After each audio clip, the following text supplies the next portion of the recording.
on the Acura of Pembroke Pines, Miami Heat and NBA report exclusively right here on the Big O Radio Show.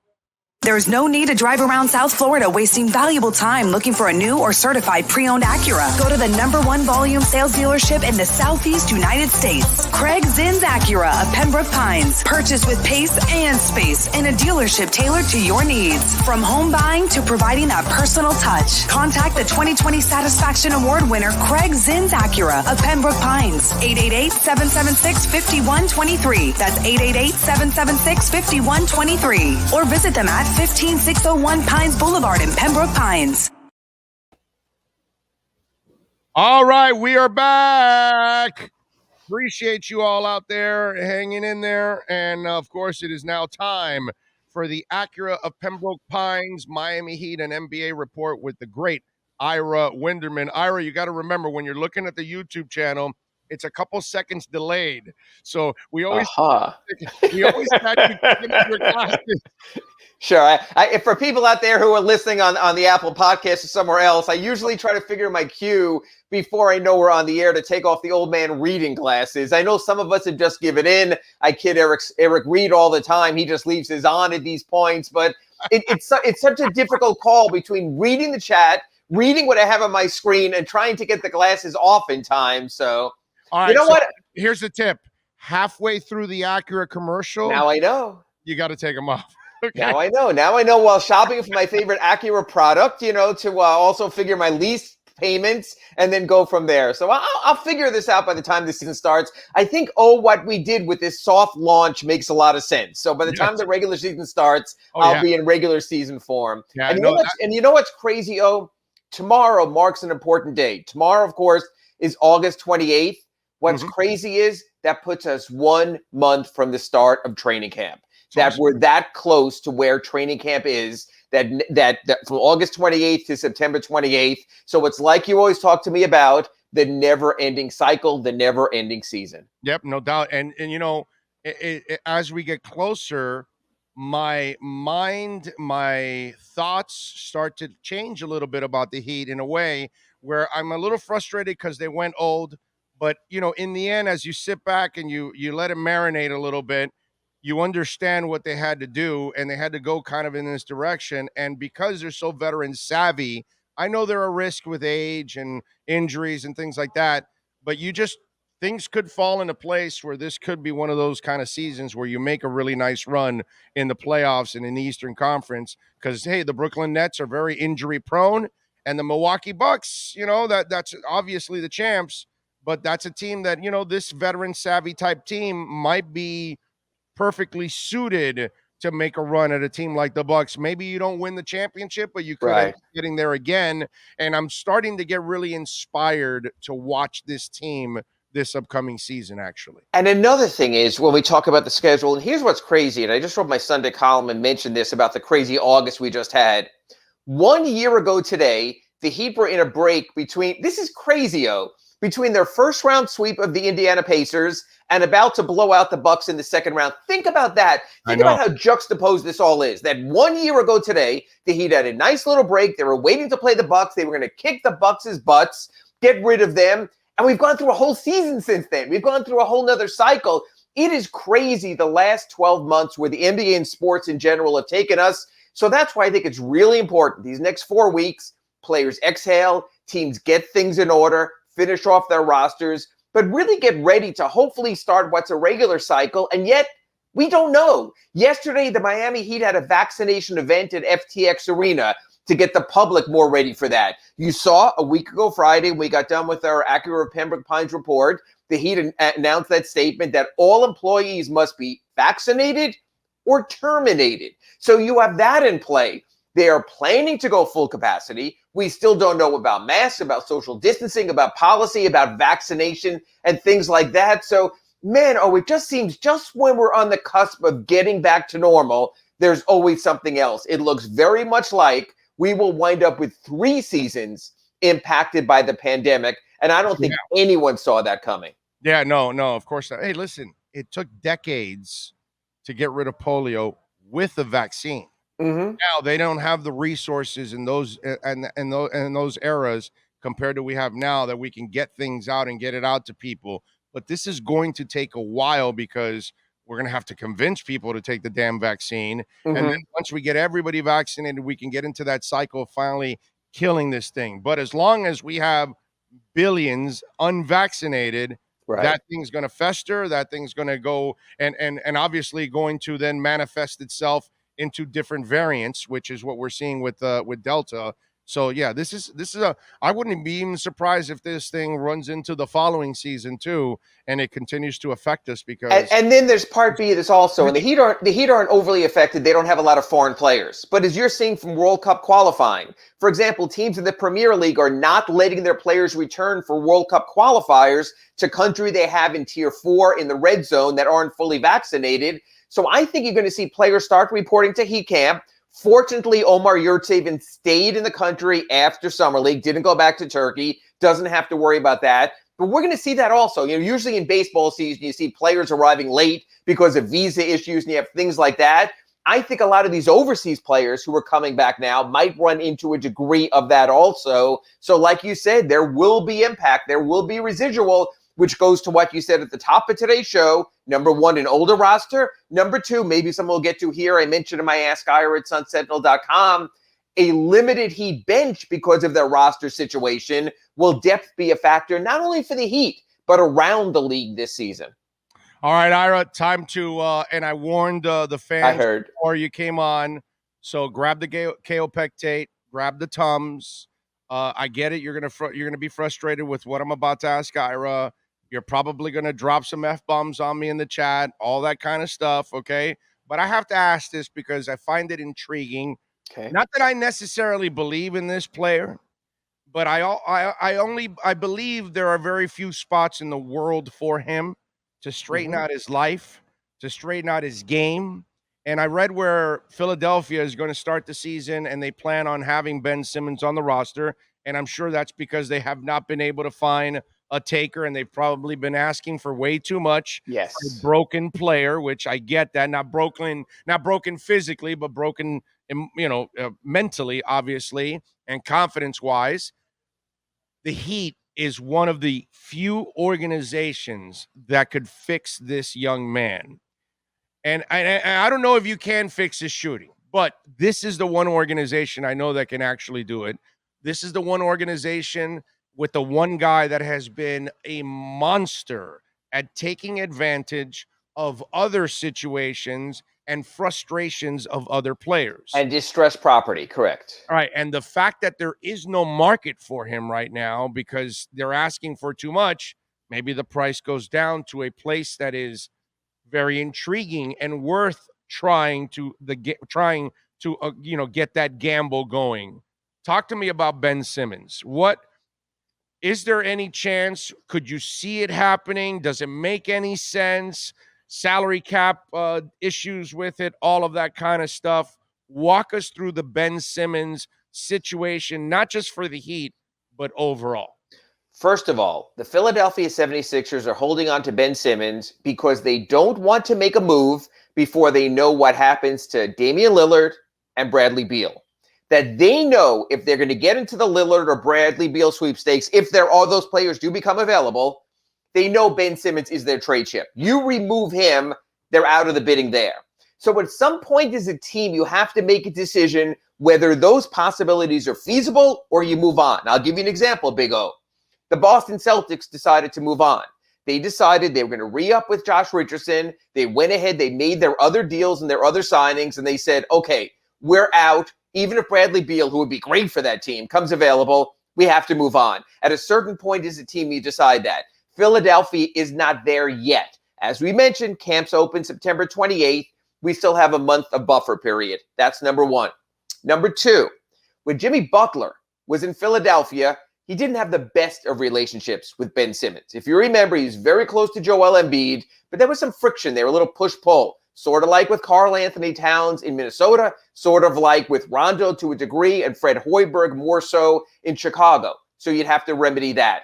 As we know, we've seen this over the years, there becomes a seminal Heat player that Pat Riley accedes to and works with. It was Dwayne Wade for all those years, bringing in Shaq, bringing in LeBron, bringing in Chris Bosh.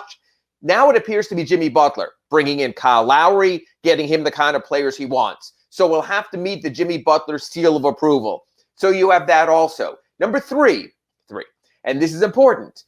Once you sign a player in the offseason, he cannot be traded until December 15th at the earliest. For Duncan Robinson, because he got a huge raise, it's January 15th.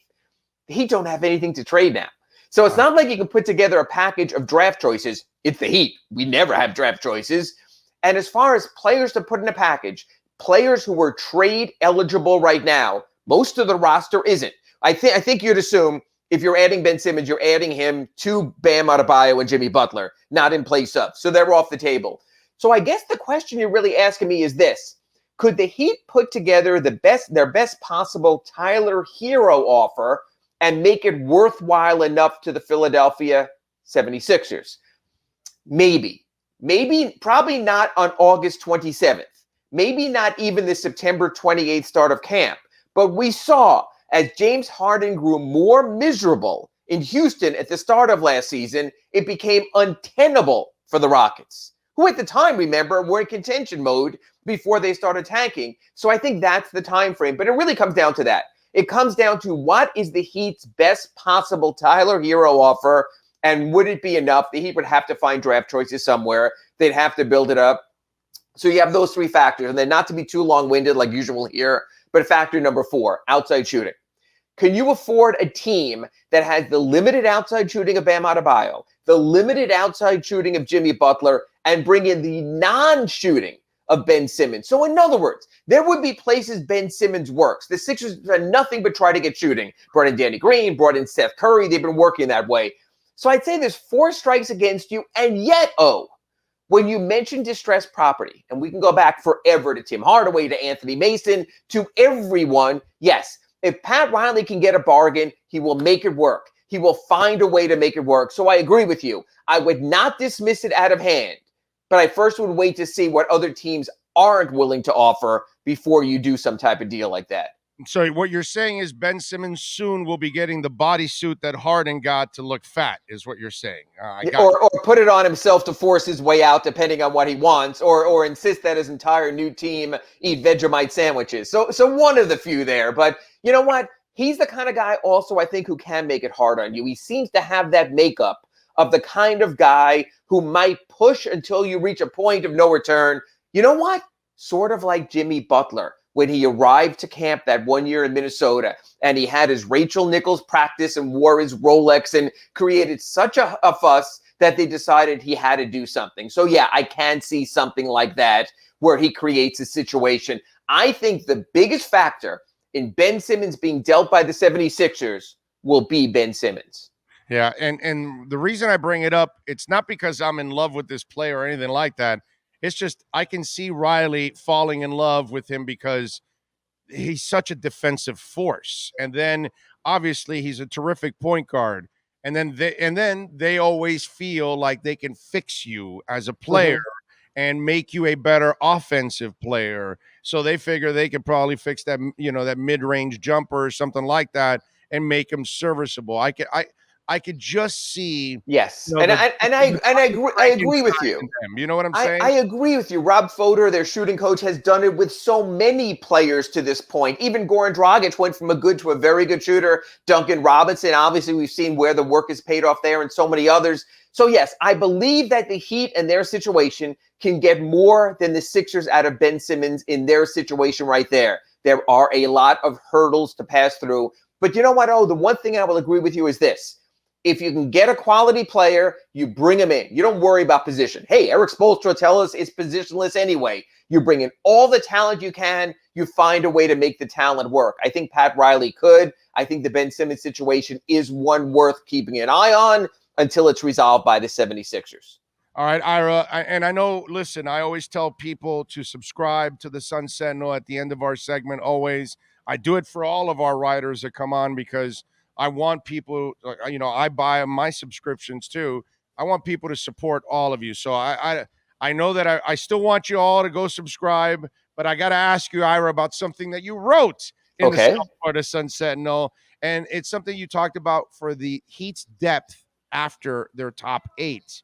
And I found it very interesting because it's something that I do worry about. Like when I started the interview, I told you, man, I was worried about them signing all these older guys, and I worry about them holding up. But in the end, they're so smart and savvy, older players, that I'm also excited to see what they can put together this season. Talk a little bit about your concerns after the top 8. Well, let's go through the top 5, get them out of the way, who we think the projected starting lineup. I think this is pretty universal. We're talking Bam Adebayo at the 5. We're talking about PJ Tucker at the 4. We're talking about Jimmy and Duncan at the 2 and the 3. Call them whatever you want. They're your wings. And we're talking about Kyle Lowry as your point guard. That's 5 out of the way. Then you have 3 veterans who are proven NBA players. You have Dwayne Dedmon, who comes in at center. You have Markieff Morris, who comes into one of the forward spots. And you have Tyler Hero, who comes into one of the guard spots. I think Tyler's been through enough. We can call him a proven veteran. Then you have nothing else proven behind that. God bless Max Strus for what he did in Summer League, but this ain't Summer League anymore. God bless Gabe Vincent for what he did for the Nigeria national team, but this isn't the national team anymore. So then you go down the rest of the roster. Omar Yurtseven, same thing. Summer League versus reality. And all of a sudden, you're into this portion of our program where you have KZ Okpala, who's shown, unfortunately, nothing offensively. Victor Oladipo, who is injured and will be back for at least the first half of the season. And the ceremonial Udonis Haslem roster spot. So really, it comes down to you have 3 proven backups. Now, that doesn't mean you can't develop a backup. It doesn't mean that Strus won't step in. It doesn't mean that Yurtseven won't step in. But what it means at the start of a season, when you have 3 players, 35 and older on your roster, in your rotation to start with, and then you wind up with some other 30-something kind of players there, is 3 enough? The schedule, reasonably forgiving. Only 14 back-to-backs. 6 of those you don't travel on. So it's not like you'll have rough nights, except for 9 nights during the season when there's travel. There will be injuries. Again, it's an 82-game season for the first time in 3 years. So whatever time Kyle Lowry and Jimmy Butler missed, it could be magnified. Plus, and you're seeing it with the Dolphins and through the NFL right now, you might have COVID absences. So I do wonder if the Heat would feel a lot more comfortable with one more piece. If Victor Oladipo was starting the season active and good to go, I'd have no questions. He is such a versatile player that you can plug and play him in so many roles, you won't have an issue. But the fact that we're only going with 14 because of the luxury tax and because they only have 3 proven backups, I think it's going to be challenging for Eric Spoelstra. Maybe he just pushes. Maybe he says, you know what? PJ Tucker and Markieff Morris are only here on 1-year contracts. I don't care if they get exhausted after this year. They're probably going to go chase more money in the offseason anyway. We'll just go all in. We'll take a Thibodeau-like approach. We'll play everyone big minutes. We'll hope to survive for the playoffs and maybe go from there and get a reasonable seed so you get an easier path through the playoffs than you did with Milwaukee in the first round this year. All right, so then let me follow up with this. Who do you have, who would you put faith in that will turn into a solid backup out of those question marks that you talked about? I would go with Max Strus. Who will make Summer League reality in the NBA? Good way to phrase it. I would make Max Strus for this reason. When I look at an NBA player, I always say at least this for reserve. What definitive NBA skill do you have? I'm not so sure Omar Yurtseven has anything in particular. He can grow into it. Same thing with Gabe Vincent. Supposed to be a shooter, came in as a defender, not sure. Max Strus can shoot. The one thing the Heat have shown, and this is a change, you and I speak about this often on our Acura Pembroke Pines report. It used to be if you were only a shooter, it wasn't enough for Eric Spoelstra.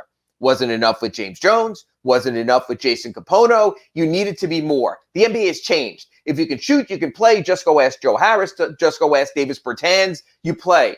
I think Max Strus is a definitive NBA-level shooter.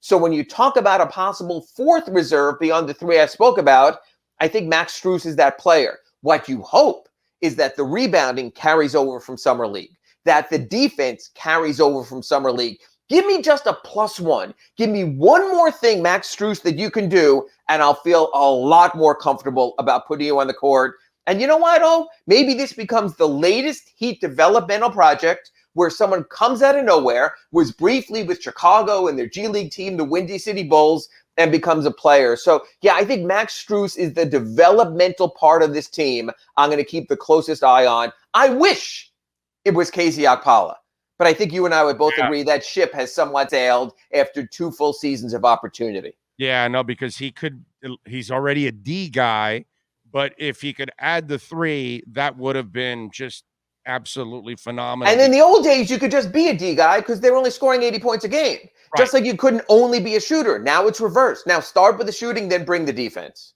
Yeah, I'm with you. All right, let me ask you one more question before I let you go. And this one, I'm going to put you in an almost impossible situation to answer Yay. this. Where Riley is at right now in his life, he has committed to Jimmy Butler for 4 more years. Is this the final run for Pat Riley? Because we have to get realistic at one point. The man is going to step down at one point. I know he'd like to step down with everything in place and utopia and all that stuff we've talked about in his eyes and all that. But the reality is the reality. And you've tied yourself to an older team now. And you've tied yourself to an older team now for several years. Is this the final stretch here, do you feel, for Pat Riley? And I apologize for putting you in a position that none of us really know.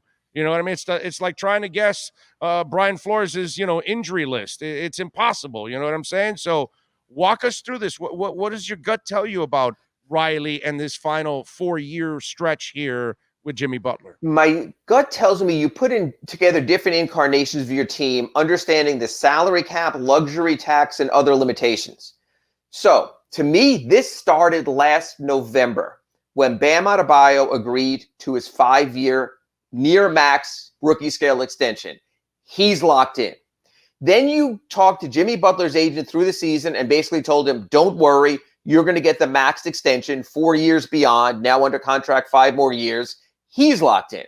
Then Jimmy talks to you when you talk either legally or illegally about Kyle Lowry, both at last year's trade deadline and then the August 2 start of free agency, and you lock Kyle Lowry in. So for the next 3 years, you're locked into Bam's max extension, Jimmy's max extension, and 35-year-old Kyle Lowry, 3 years at $85 million, plus Duncan Robinson at 5 years at $90 million. So yes, I think they are locked into what they are. We can debate all we want, whether they're better than the Nets with Durant, with Irving and Harden, and it's a good debate, whether they're better than the Bucks with Giannis Antetokounmpo, Drew Holiday, and Chris Middleton.